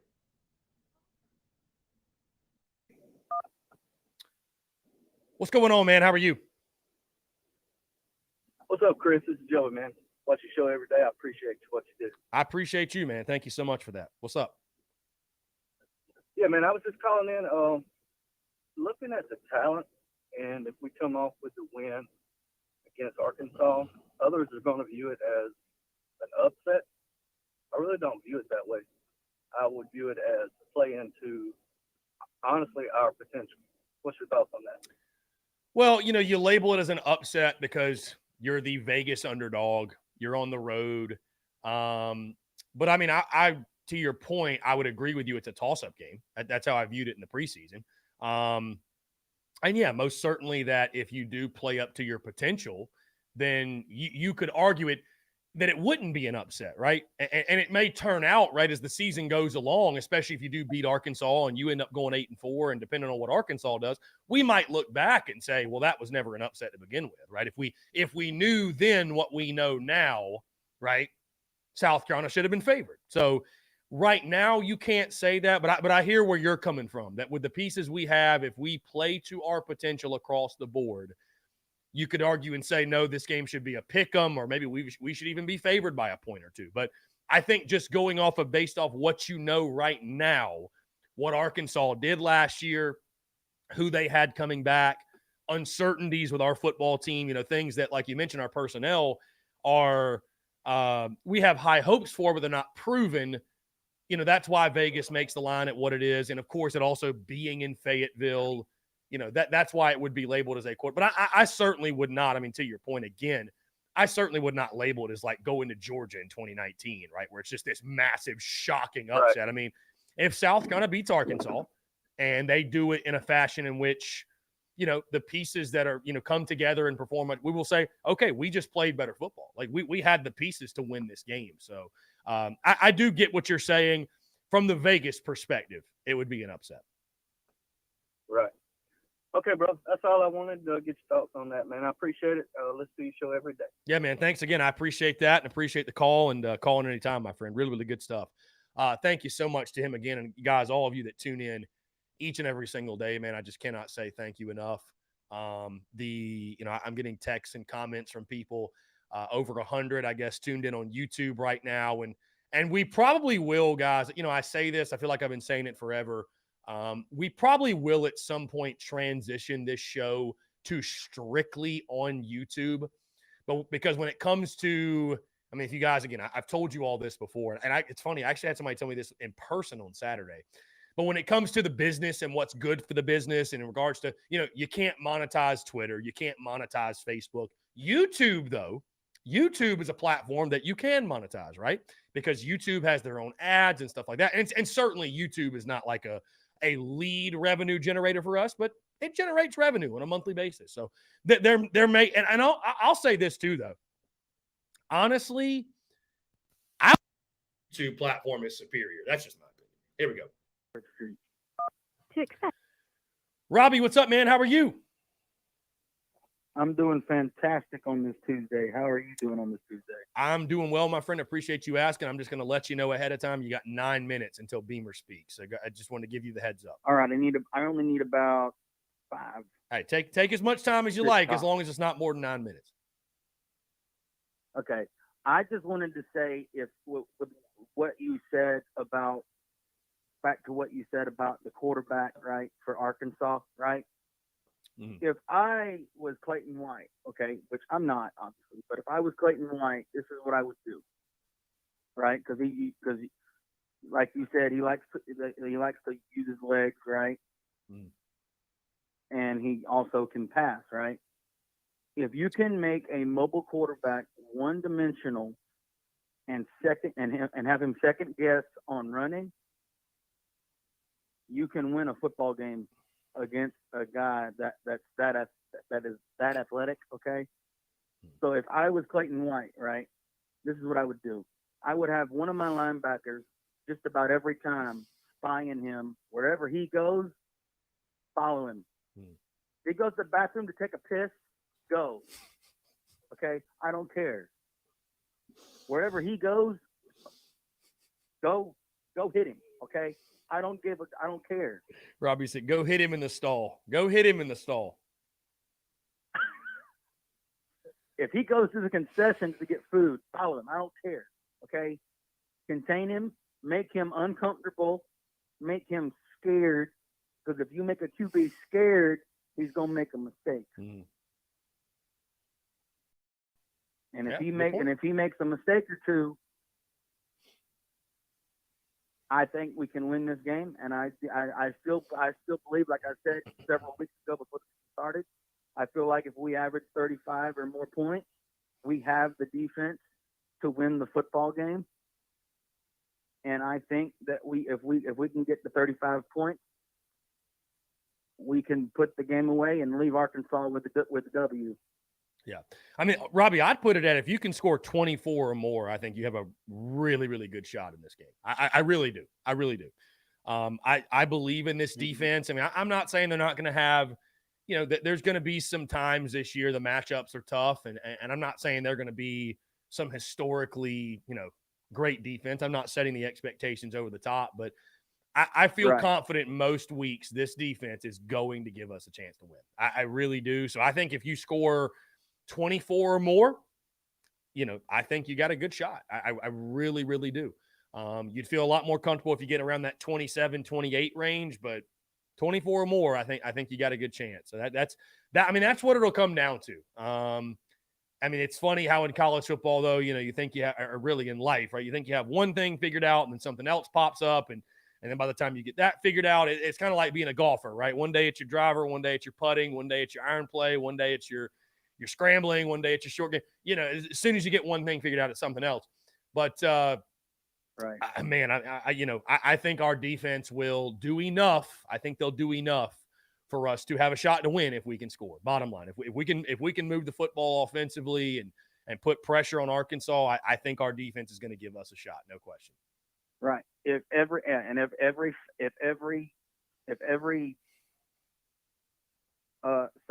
both sides of the ball both do their job effectively, we will 100% leave out Arkansas 2-0 and go into Georgia and play. And whenever Georgia comes into Willie B, make their life a living hell for 3 hours. So indeed. But that's all I got. I will talk to you later on this week. Go Gamecocks, and to heck with Clemson. Robbie, what'd you think about Clemson last night? Oh, I was pissed. I was not happy.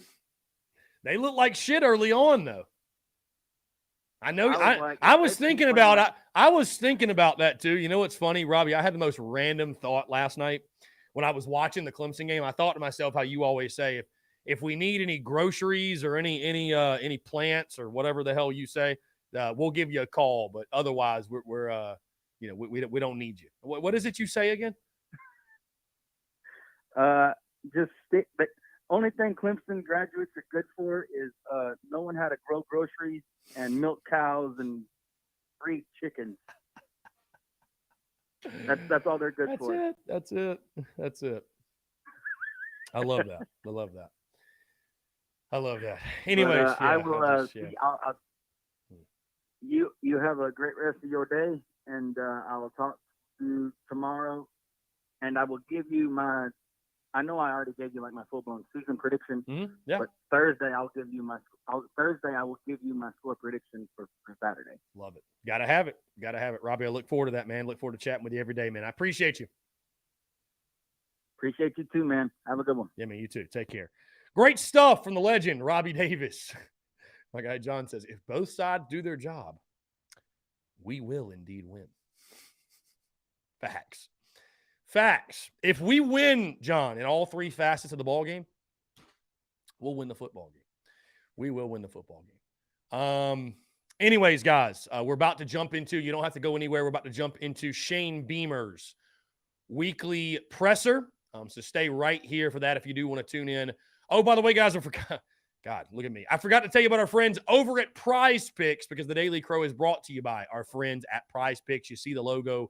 Go download the Prize Picks app or go to prizepicks.com. When you do, use that promo code TSUS to receive a 100% deposit match up to $100, guys. We all play spreads, totals, futures, all that, but prop plays, I'm telling you, is where it's at, right? We do our Prize Picks plays of the week, right, where I give you guys my plays. And, hey, we hit 4 or 5 last week. We had a pretty good week. We won money, bottom line. Great opportunity to win money this football season with our friends at Prize Picks. And, again, they're giving away money with the promo code TSUS when you sign up today. $100, up to $100. They'll match that deposit when you do so. And, again, we appreciate our friends over at Prize Picks for their love and support of the Spurs Up Show. Guys, again, Shane Beamer is about to speak to the media. We will pull it up in about a minute or so. I've got the video feed going here. We'll pull that up in about a minute. Jeff Gullidge, for those who are keeping score, we're 9 wins away from the ass tat. Okay. Yeah, you're right, Jeff. You're right. You're right, my guy. Most, though, after that game Saturday told me, Chris, I think you're safe from the whole ass tat thing, but you never know. Listen, hey, that's the exciting thing. All you can ask for is the opportunity. And listen, we came away from week 1. We came away from that game Saturday night happy we got a 21-point win, but with mixed emotions and some concern because of what we saw on the offensive side. Here's the bottom line, though. You Hogs this weekend as the Muschamp Packers try to cut off. You take down the Hogs this weekend in Fayetteville, none of what happened against Georgia State is going to matter. What an opportunity, man, to go on the road, get a huge win, and set the stage for a massive, massive showdown against Georgia in week 3. Okay, let's go ahead and get the Beamer presser pulled up on the screen here. We'll go ahead and jump into this. Hunter Johnson, does Beamer get pissed off at the O-line questions today? You know they're coming. I mean, he has to know they're coming, right? So, all right, cool. We'll go ahead and jump into it, guys. Don't go anywhere. Right here. Boom. We got it. I will stay in this corner until Shane Beamer actually takes the podium. But, again, if the offensive front can give you any sort of chance, and again, guys, you got to think about it this way too. The offensive line not being good, as I said, all preseason, it's not a good enough excuse. Scheme around it this weekend. Just find a way. I don't care how you win, right? Just find a way to win. Hey, let's take the old baseball adage. Win anyway. Win anyway, right? Win freaking anyway. Offensive line don't block. Who gives a damn? Win anyway. Defense is a lackluster game. Who gives a damn? Win anyway, right? Just find a way to win. Find a way to win. That's it. Okay, I'm going to take myself off the screen, guys. Beamer going to take the podium any second now, and we'll take in what Coach has got to say. Appreciate y'all sticking around, tuning in.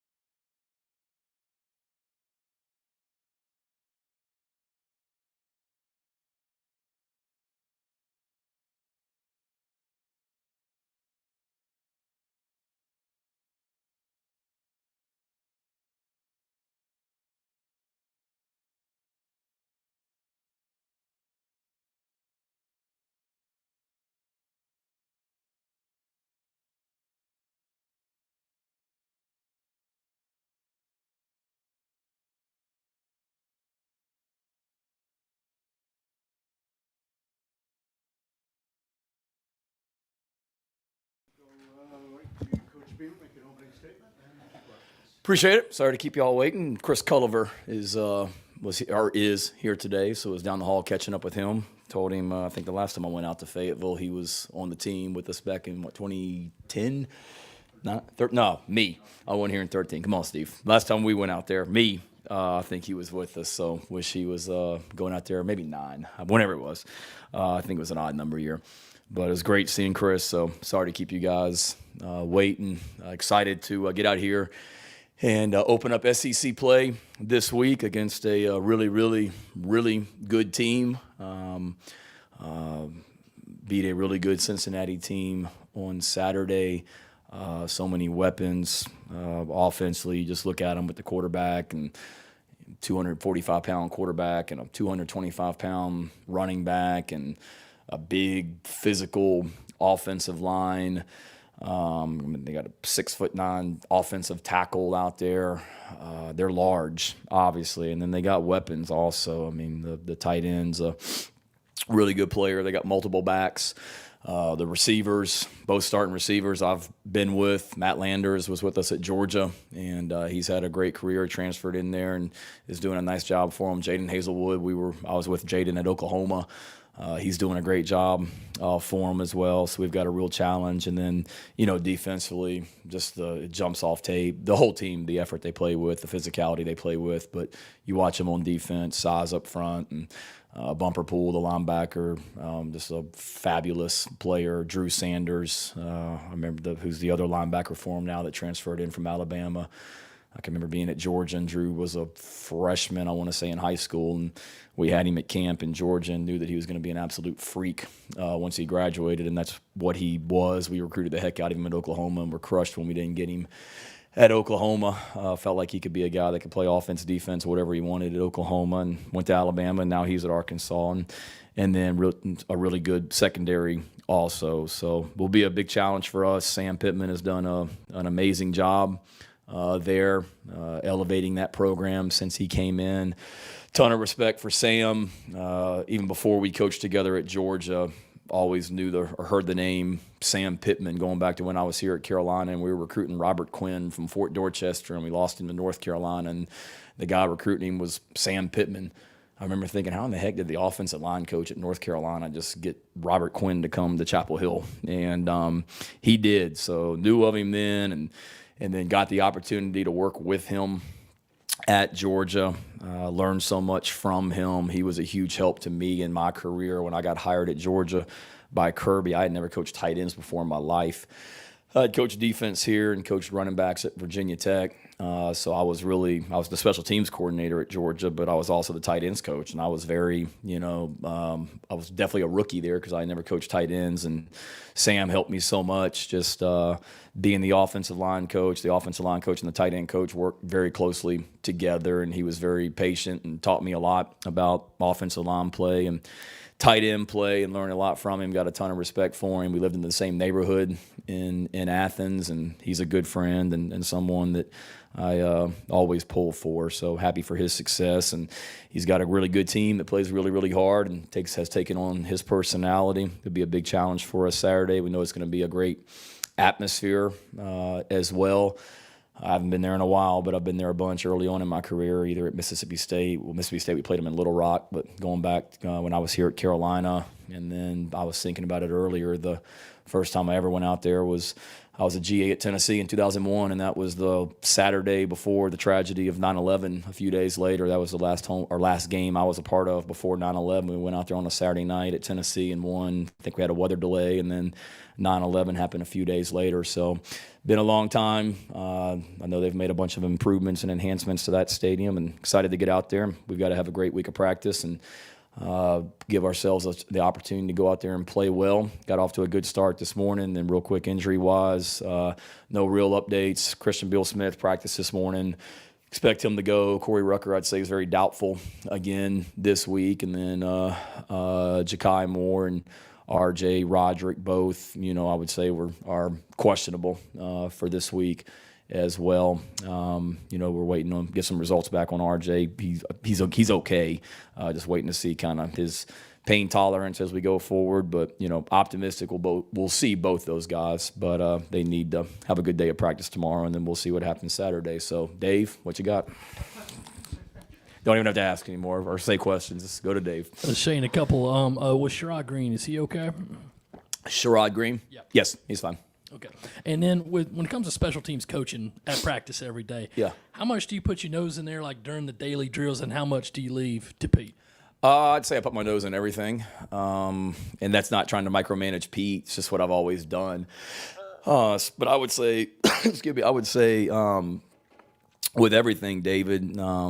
Defense, offense, special teams. I try not to micromanage out there, but I want to be involved in everything. I don't ever want to be one of those guys that's just on the defensive field or just on the offensive field. I try and bounce around. I try during the week go to different meetings. I was in the DB meeting this morning and the offensive meeting and the linebacker meetings, just bounce around. But as far as that goes on the field, Pete and Stanton, they work hard and put together a plan. And then every afternoon, so Monday afternoon, Tuesday afternoon, Wednesday afternoon, I sit down with them. I mean, I watch everything on my own and they watch everything on their own. And then we get together in the afternoons and kind of share thoughts. And a lot of times we're thinking the same thing.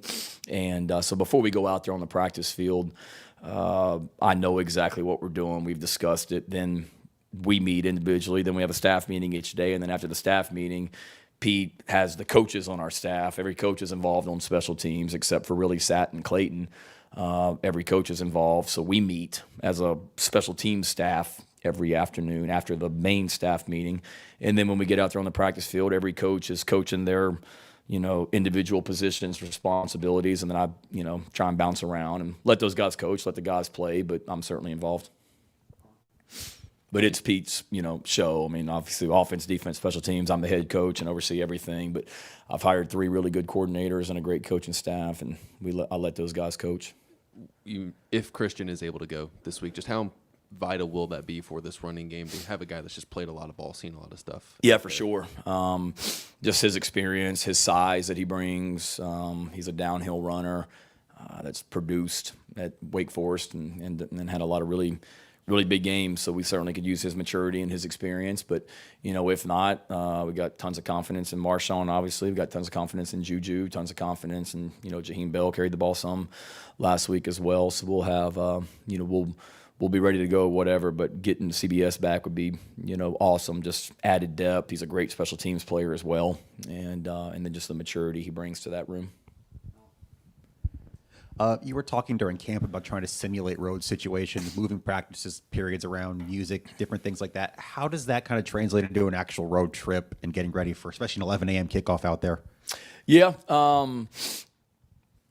We try and do, I think if you all of a sudden just wait till this week to start doing stuff, it's probably too late. You mentioned it. I mean, a lot of the things that we've done since January has been trying to prepare us to perform better on the road and play well on the road. And we'll certainly do some things this week also. We practice in the morning, so 11 a.m. is right up our alley because, we're in the building every day before that, and we're 11 a.m. is 11 a.m. Central Time is 12 Eastern. So, we're basically done with practice every day by the time kickoff will be on Saturday. So, there's positives and something, and I don't want to say negatives, but there's positives and some things that aren't positive about practicing in the positive that we go in the mornings. And, our last early kickoff was against North Carolina last year, and we played pretty dang good in that game. So just kind of building on that and looking at things to maybe do differently throughout the week and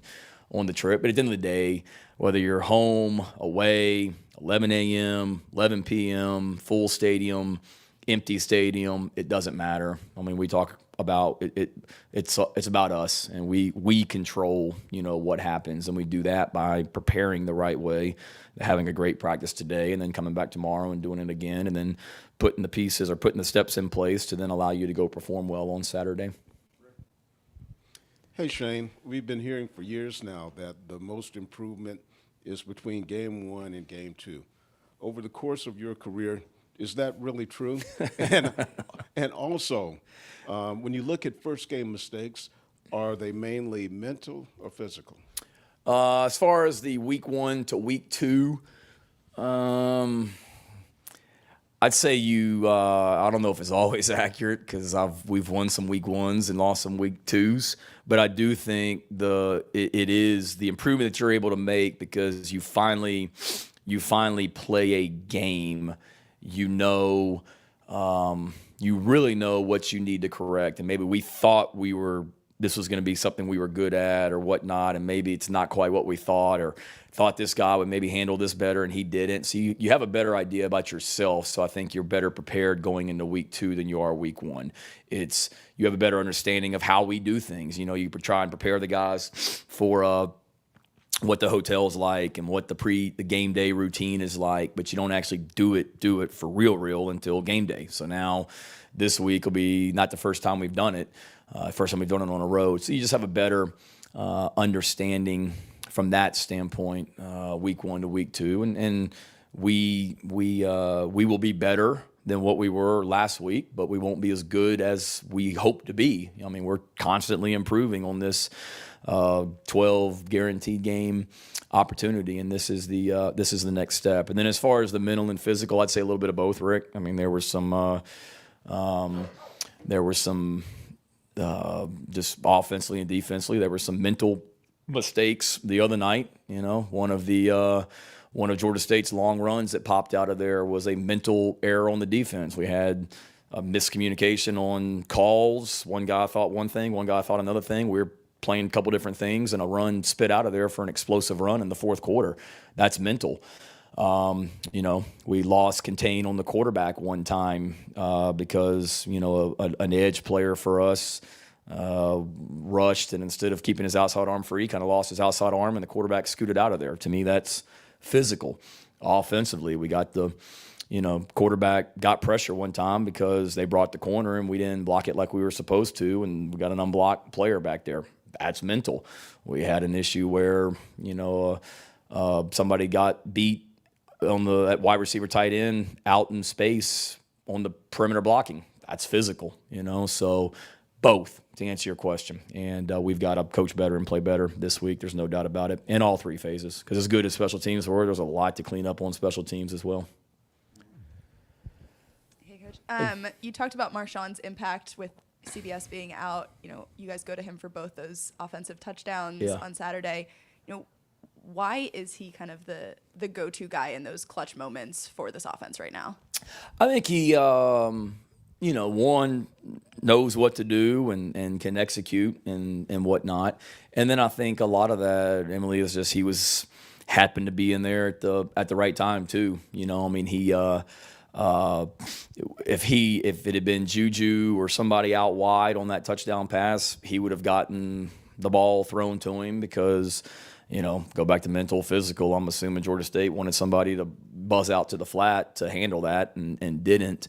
And Marshawn, Spencer found him, and then Marshawn's a guy, having said that can, when the ball's in his hands, good things happen, and he can make people miss. We hit the 3rd and 16 for like a 15-yard gain right before the half. We went tempo. We actually went for it on 4th and 1, and would love to keep that thing a little bit north-south, but he bounced it outside and broke 3 tackles. That's a great individual effort. But Marshawn's a guy that we have a lot of confidence in because he's a weapon with the ball in his hands. But I could also say that about some of the other running backs and some of the receivers and tight ends as well. So we want to have multiple go-to guys, if you will, in those moments. A couple of things on linebackers. What kind of personality is Mo Kaba? He had the tweet over the summer about mowing lawns and not getting NIL deals. But how does his personality benefit him in the position group? And then also on Sherrod, he's had some significant injuries. I know you said he's fine, but have those injuries in the past slowed him down a little bit to where he isn't really the same player as he was prior to the hip and the knee? As far as Mo, he's a great personality. He's fun to be around. The thing I've seen with Mo is just his maturity, the way that it's grown in just a year and a half or whatever that I've been here. He really works. He really studies. I'll be in those linebacker meetings with Coach White, and he's right near Coach White, sitting in the front row, and he's very locked into what he's doing, and that's a very old. I don't want to say old soul, but there's some young guys in that linebacker room, but it's some mature older guys, Brad and Sherrod and Mo and Debo. He's only his 2nd year in the program, but he's a very mature, guy for a young guy. I mean, we laugh. We always go from special teams meetings each morning. Then we go from the special teams meeting to position meetings, offense, defense, and everybody goes straight to the meetings except the linebackers. And it's like 7 linebackers are in the kitchen back there in line to get a cup of coffee before they go into the linebacker meeting room. Like, no other position does that. But it's literally Sherrod's getting his cup of coffee. Brad's getting his cup of coffee. They're all in there getting their coffee like they're going to work. And Donovan Westmoreland goes in there and he'll put like 7 sugars in there and stuff. I mean, it's insane. But that's just kind of that linebacker group. It's a very mature group. And Mo's leadership and Sherrod's leadership and Brad's leadership, I think, have allowed guys like Debo and guys like Stone Blanton to come in there as a true freshman the other night and perform well when he got in there. And then in regards to Sherrod, I mean, I think it'd be crazy to say that when you have injuries like that it doesn't affect you to a certain degree mentally and physically. But Sherrod's worked really, really hard to get himself back. He has shown how important football is to him, that he could get hurt like he did against Georgia and then come back again and still be playing, at somewhat a high level. And Mo and Brad started the other night because they had earned it. It wasn't necessarily a knock on Sherrod. They had earned it and had a good preseason camp. But, Sherrod is a guy that we have a lot of confidence in and expect him, as we go through this season to have a really productive year for us. Shane, a couple for you. Not to give away state secrets, but at that staff special teams meeting, are there weeks when after watching film you say, you know what, we think we can get a block or 2 here, or we think it's good, maybe for this fake, we can run this fake and try and do that? Are there some weeks, and did it feel like that last week? And also, are you going to have to call Kerry Tharp at Darlington to see if you can drive the pace car? Yeah, I saw that. Don got to, and I didn't, right? The problem is I can't go during the season, and then the spring race is Mother's Day. And I'm going to have a hard time with Emily saying we're going to Darlington for the race because I'm driving the pace car today, but it's Mother's Day. She would let me, but I just feel bad. You kind of got to tread lightly on that, and I haven't gotten to the point where I feel like I can make that call. And Kerry's been great. He's invited me to come over there the last 2 springs. He hasn't made the invite yet for the pace car, so I'm waiting on that one, Kerry. But he did invite me to come to the race. I think this past year, I want to say we were getting ready to go to Phoenix for an event, and I couldn't. And then the year before was Mother's Day. So hopefully soon, and I do want to get to Darlington. That's the one. I've been to a bunch of racetracks for NASCAR races. Believe it or not, I've never been to Darlington, so I do want to go. And then as far as those meetings, I'd say every single week we are looking at ways to steal a possession, whether it be fakes or whatever it may be. There's certainly some weeks, or block punts, whatever. There's certainly some weeks that you feel better about it than other weeks. But we always want to have the ability, and a lot of that is depending on how the game is going, but we always want to have the ability in all phases of special teams to be the aggressor, and attack, whether we're the ones kicking or whether we're the ones returning or trying to block. But certainly there's some weeks where you feel better about it. And this was a week that, with our looking back at last week, we felt like with Georgia State in regards to the field goal specifically, and then the block punts, felt like pump pressure wise that we had an opportunity, if we just played with good technique, to potentially make something happen in that phase, whether it be in the return game or the block game. And I'm proud too, because we had some good returns. When you're a better rush team, that makes you better as a return team, because people are worried about getting punts blocked. So they either got to keep extra people in protection, or they really got to stay in longer in order to protect, which therefore makes it better for now you to return that punt, because we talk about our players. It's really the longest play in football. If you think about it, it takes from snap to punter 2 seconds to get the ball off. If the punter's any good, it's going to be in the air 4 or 5 seconds. So right now you're talking 7 seconds before the returner even catches the ball, and then however long it takes. So, I mean, you're talking about a play that's anywhere from 12 to 15 seconds.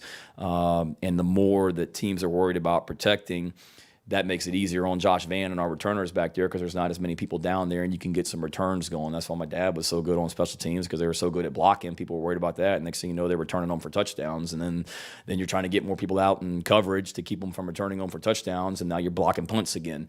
So that's what we want to be at all times. Sorry, I went on the special teams like spiel right there. But yes, we always feel good about it. We always want to be aggressors on special teams, and we felt good about in regards to the punt and then the field goal.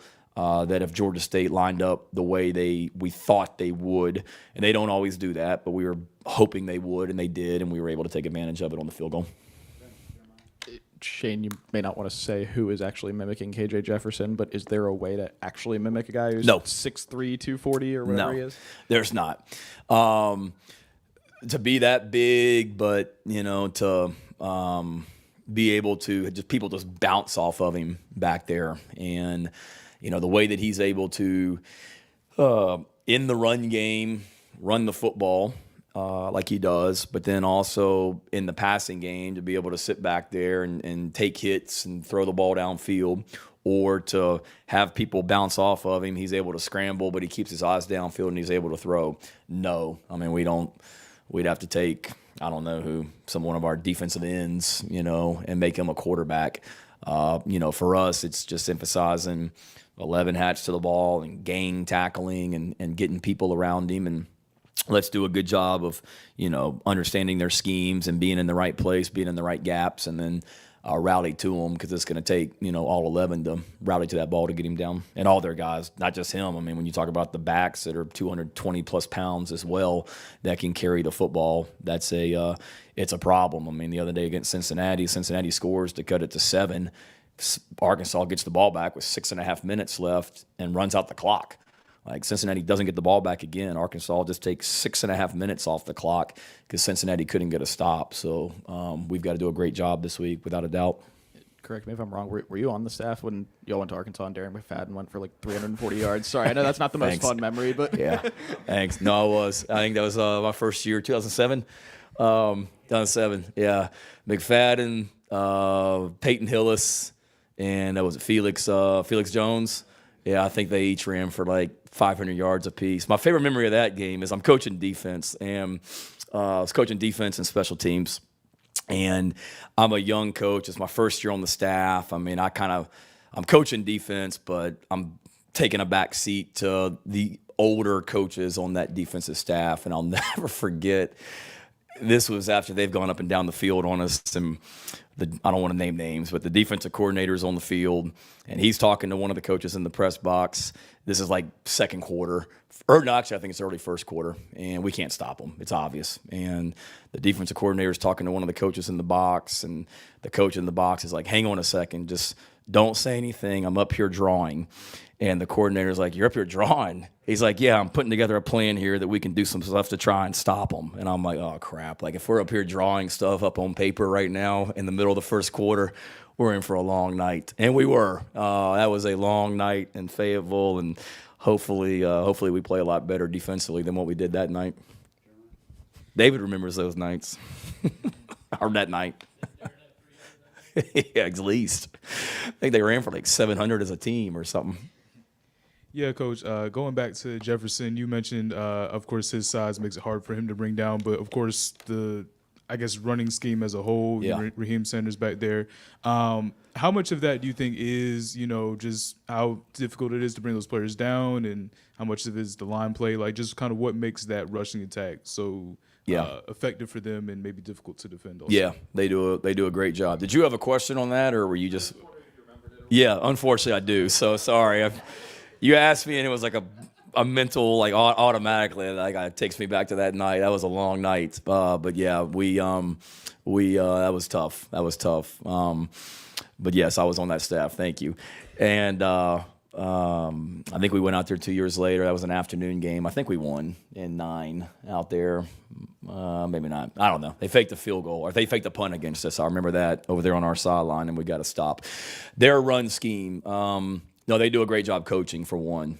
Sam's an offensive line guy. You see that when you watch them play. They're big. They're physical. With their size up front, they're able to cover people up. You watch that Cincinnati game, and I'm watching the end zone copy yesterday, and the ball snapped, and you pause it after a second, and you can't see any of the Cincinnati defensive linemen on tape because they're covered up by double teams. And then there's just gaps for the running back and the quarterback to run through. So they do a great job coaching technique and fundamentals, but then they do a great job schematically as well. The offensive staff, they use tempo, so you got to be able to handle that. They'll get in multiple formations. They've got motions. They've got ways to. You've got to be disciplined with your eyes against these guys because they're big and physical, but now they're also going fast, also. And they'll be in empty, and the quarterback's running it, or they'll be in a regular conventional set, and here comes motion and whatnot. They do a great job. I think their receivers do a fantastic job of blocking on the perimeter. You watch Jefferson's first run on Saturday for a touchdown, and it's either Landers or Hazelwood's over there on the sideline. I mean, just kicks the DB's butt, for Cincinnati to allow Jefferson to get in the end zone. So they do a great job on the perimeter also. And then they just got, they got weapons. They got the other quarterback, number 4, that's a world-class track guy, I think, that's a blazer when he comes in with his speed, and then he can throw it. They have different ways of getting him the ball. So they're just they're a real challenge, starting with their size, but they're well-coached, and then they're very multiple. Last week, there wasn't a lot of formations that you were going to get from Georgia State. This week, you're going to get a lot of formations and then a lot of stuff happening within those formations too. I know how guys came in as recruits and all that stuff's largely irrelevant to you guys once they get here. But there are several guys who made plays Saturday night who were, late ads or didn't have a ton of offers, like Amos, Gilbert Edmond, DQ. Yeah. What does that say about guys like that who come in and kind of earn their way a little bit more than maybe some people might think? Yeah, I think a couple things. One, you go back to the process. I think it says that we're not a staff that's going to get caught up in who else is recruiting them or how many offers they have. I don't care. We don't care. We watch the tape or have them in camp, and if we think they're good enough and have the ability to develop, we'll take them. So I want to commend our coaching staff and the recruiting staff for being willing to offer those guys and recruit them because we believed in them. And then 2, it says a lot about them as well. We want guys in this program that love to compete, guys that love football. And those guys do, a lot of them. And I think when you come in and maybe you don't have the stars or the rankings of other guys, you maybe have a little bit more of a chip on your shoulder or edge and kind of out to prove yourself. And DQ and Nick, those guys, they love football. They love to compete. Gilbert is a guy that, has sat behind some guys the first couple of years, and it's his time. He needs to continue to elevate himself defensively and special teams. Rashad's a guy that, proud of him. It would have been very easy. He goes through preseason practice, and he's not one of the top 2 running backs going into this season. Had some games last year where he didn't travel with us. He wasn't one of our 70 that we're able to take to SEC away games. Would have been easy to, take his ball and pack up his stuff and go somewhere else, and he didn't. He stayed here and continued to compete and has matured off the field and then put himself in a position to make plays on the field, special teams, and then more and more offensively as we go. So proud of those guys. Says a lot about them for sure. Hey, Shane, have you seen a heightened sense of urgency from the guys since SEC play is starting this week? And then also, how confident are you in Nick that he'll be able to step up if RJ is unable to go at safety? Yeah, I think automatically there's going to be a heightened sense of urgency. There better be. We're into SEC play here pretty quick, and going on the road against a nationally ranked opponent to open up SEC play, you better have that urgency for sure. So our guys know, and again, each and every week we talk about us, and it's about us, and try not to prepare differently for Arkansas than what we did Georgia State. And they're all, other coaches use it, but it's true, just nameless, faceless opponents, and let's worry about us. But when you're going on the road in the SEC, it's different. Let's be real. And our guys know that. And the energy and spirit at practice this morning certainly reflected that. And then in regards to Nick, I have confidence. Torian and Clayton will do a great job, getting him ready. I mean, he stepped in the other night, and I want to say I was talking to Luke Day this morning about it. I want to say Nick played more snaps when you take his defensive snaps and special teams than any player on the team the other night. I mean, he was out there a bunch, and he did well. Now, just because it happened last week doesn't mean it's going to happen this week. And we've got to do a great job of getting him ready to go again and maybe even more of a prominent role. Arkansas has tape on him now. Georgia State really didn't know much about him. So Nick will be fine, all those guys. And it's not just Nick. There's a lot of guys that will be playing their first road game this week. There's a lot of guys that haven't been in a stadium like this, that have been in college football for a while. Juice Wells, I think Juice Wells played in a stadium like he's going to play in Saturday when he was at James Madison. So we got to do a great job of, worrying about what we can control, preparing ourselves, and at the end of the day, realize it's about us. You've had a couple of guys, defending that O-line on social media the last couple of days. You had a couple of guys come in here today say today was the best practice that they've had all season so far. Where is the atmosphere and the morale of the locker room right now coming into week 2? As high as it's been, sky high. I mean, were there parts Saturday night that didn't look great? Sure. I think there's a lot of teams across the country that can say that, but at the end of the day, we didn't play well. We didn't play well overall in a lot of areas, in my opinion, and we still beat a team that's going to compete for the championship in their conference by 3 touchdowns, and the game was in control the entire fourth quarter. So a lot to correct on. Nobody's walking around patting ourselves on the back about Saturday night, but we know what the issues are. We know the group of guys that we have in that locker room, and there's no issues with anything besides getting ready to play or getting ready to go play Arkansas and be the very best we can be. So now our guys are excited, and I don't worry about them. Whatever the noise is out there, it is what it is. But that's just part of, you're either every Saturday you're judged on 12 Saturdays, and we certainly need to be better this Saturday than what we were last. Thank you, guys. Have a good week. Thank y'all.